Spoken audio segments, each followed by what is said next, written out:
नमस्कार दोस्तों, मैं जावेद अख्तर और आप देख रहे हैं रॉयल पत्रिका। जयपुर के शहीद स्मारक पर आज शिक्षकों की 3 अलग अलग संगठन जो है अपनी मांगों को लेकर के धरने पर बैठा है। 3rd ग्रेड टीचर हैं, साथ ही प्राथमिक शिक्षक जो नियमितीकरण को लेकर के अपना मानदेय बढ़ाने को लेकर के जो है धरने पर बैठे हैं। वहीं 1st ग्रेड टीचर भी जो है यहाँ पर धरने पर बैठे हैं। इनका कहना है कि पदोन्नति के बाद इन्हें दूर दराज क्षेत्रों में भेज दिया गया है, लेकिन स्थानांतरण का कोई असर नहीं मिला है। इनका कहना है कि इससे कोई परिवार से दूरी बढ़ी है, पदोन्नति का कोई भी लाभ नहीं मिल पाया। आइए इनसे जानते हैं क्या इनकी मांगे हैं और क्यों आज इनको धरने पर बैठना पड़ रहा है। शिक्षक क्यों परेशान है?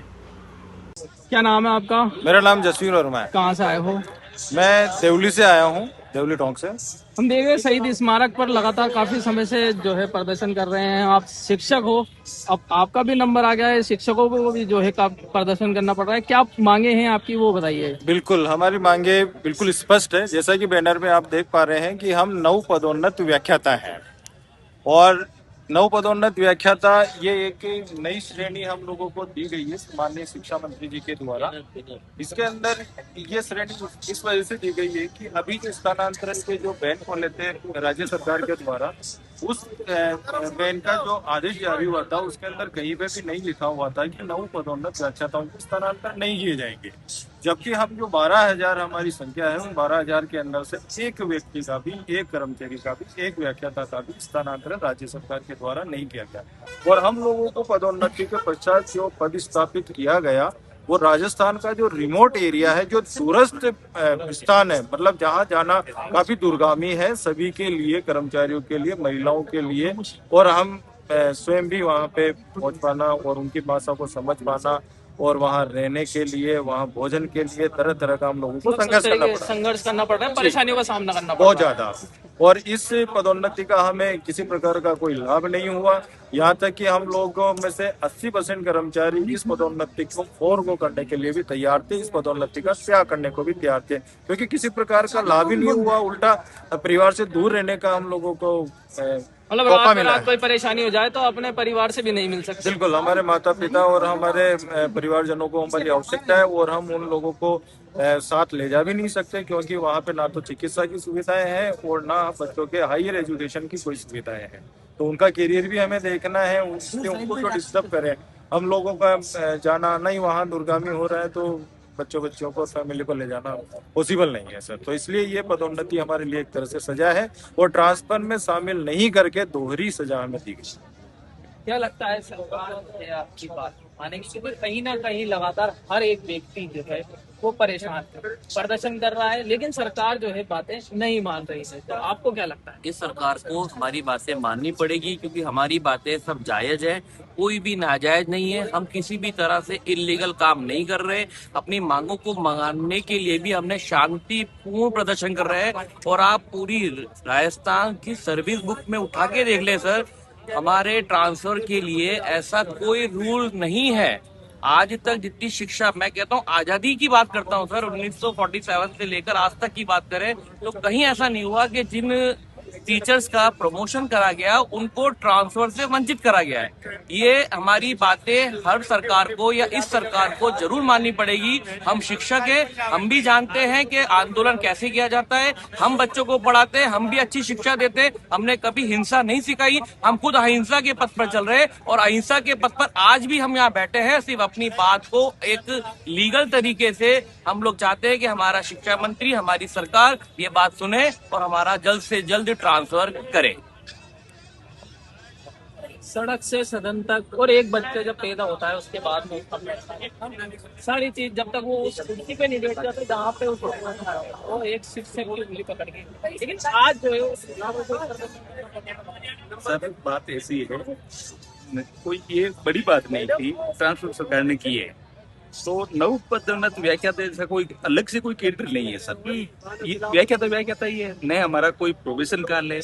तो ये तो उस बयान है कि भाई नव पदोन्नत व्याख्याता का ट्रांसफर नहीं करेंगे, ये न्याय संगत नहीं है। और हमारी घर से 600 किलोमीटर दूर हमारी पोस्टिंग है, हमारे बच्चे हैं, बूढ़े माँ बाप है, तो हम मानसिक रूप से प्रताड़ित हो रहे हैं इस चीज में। इसलिए हम चाहते हैं कि शिक्षा मंत्री जी सहानुभूतिपूर्वक हमारी मांग पर विचार करें और हम क्या ये वापस आपको उसी जगह पे जहाँ पर आपकी पहले पोस्टिंग थी वहीं आना है वापस, क्या है? नहीं वही नहीं, हाँ नजदीक आ जाए, गांव के नजदीक आ जाए, ऐसा हम चाहते मतलब जहाँ जिस जगह पर आप पहले रहते हो हाँ। उसी जगह पर हाँ, उसके उससे आसपास में आस- आपकी आस- पोस्टिंग है, आस- वो आस- आ आस- जाए। ट्रांसफर में नव पदोन्नत व्याख्याताओं के ट्रांसफर नहीं करना, ऐसा नहीं होता है, ये नहीं होता है। मतलब व्याख्याता ही है, कोई नव पदोन्नत नहीं है, हमारा कोई प्रोबेशन काल नहीं है। तो ट्रांसफर करते तो सहानुभूतिपूर्वक विचार करके ट्रांसफर कर सकते हैं। और हमारी मांग शिक्षा मंत्री जी से यही है कि 15 अगस्त से पहले हमारे साथ और अवश्य रूप से और बढ़ा लो ना सर, मेरे से पूछो। मेरा नाम रामपुल गुजर है, मैं टोंक से हूँ। हाँ, मेरी सेवा के 2.5 साल शेष रहे हैं। मुझे जितने भी आर्थिक लाभ मिलने थे ना, 9, 18, 27 के मिल चुके, एमसीबी मिल गई, कोई आर्थिक लाभ नहीं है। लेकिन मैंने 3-4 सब्जेक्ट में एमए कर रखा है, तो उसका लाभ बच्चों को मिले। शिक्षा परिवार में जुड़ा हुआ होने के नाते मेरे सामने पदोन्नति का एक अवसर आया कि मुझे इसी पैसे में बड़े कक्षाओं के बच्चों को पढ़ाने का मौका मिलेगा। सरकार ने पदोन्नति के बहाने हमें पीओ पे वहाँ ज्वाइन करवा दिया। जिस सब्जेक्ट में ज्वाइन कराया उसी में अगर वो काउंसलिंग करवाते तो खाली सीटें नहीं रहती, मगर बाद में जिन जिन पीजी में काउंसलिंग करवा रखी थी, दोनों में काउंसलिंग करवा के सारी सीटों को भरा हुआ दिखा दिया और हमें आगे खिसका दिया। हम अच्छा करने के लिए गए थे लेकिन हमें दंड मिल गया। ऐसा होने के बावजूद हमारे गृह जिले में पोस्टें खाली रह गई। हमने सोचा भाई चलो ठीक है, ट्रांसफर होने के बाद अपन को आ जाएगा और अपन अपने गृह जिले में सेवाएं दे पाएंगे, अच्छी सेवाएं देंगे। इन डिग्रियों को क्या करेंगे, अपन तो मर जाएंगे 60 साल के बाद। हम बच्चों को बांटना चाहते थे, लेकिन सरकार ने अब उस कामयाबी को विफल किया और हमें दूसरी डिस्ट्रिक्ट पहुंचा दिया। सरकार कहीं ना कहीं चाहती नहीं है। ट्रांसफर के नाम पे हमें मना कर दिया कि डीपीसी वालों का ट्रांसफर नहीं करेंगे, 2 साल बाद करेंगे। 2 साल बाद तो मेरी भी सेवानिवृत्ति हो जाएगी और इस सरकार की भी सेवानिवृत्ति हो जाएगी। ये क्या तरीका है? जब कोई व्यक्ति बिना पैसे काम करने के लिए आगे बढ़ता है, उसको कहते हैं ठीक है आप बॉर्डर पे जाओ और वहाँ सजाए भुगतो। ये गलत तरीका है। इतने दूर आने जाने का ये नतीजा है कि मैं बाइक से फिसल करके मेरी हालत ये हो गई है। हाँ, ऐसी स्थितियां पैदा हुई है। एक शिक्षा परिवार से होने के नाते, 36 साल की सेवाएं देने के नाते, एक निष्पक्षता पूर्वक हम सही काम करके बच्चों को ज्ञान देना चाह रहे थे। शिक्षा विभाग ने गलत तरीके से काउंसलिंग की है और गलत तरीके से काउंसलिंग करके पोस्टों को खाली रखा है। अगर इन्होंने 2023-24 की जो वो पदोन्नति की थी, पहले उसको निपटाते, उसके बाद 24-25 को निपटाते, उसके बाद 25-26 को निपटाते, तो ऐसी स्थितियां पैदा नहीं होती। इन्होंने प्राध्यापकों को भ्रमित करके अपने प्रत्येक जिले में पोस्टें खाली रखी है और सबको बॉर्डर पकड़ाया है। ये वही लोग हैं जिनकी लास्ट में किन्हीं की 2 साल सेवा है, किसी की 3 साल सेवा है। ऐसे लोगों को इस विभाग ने दंडित किया है। आप परेशान होकर के नौकरी छोड़ के भग जाओगे, कोई और परिस्थितियां होंगी।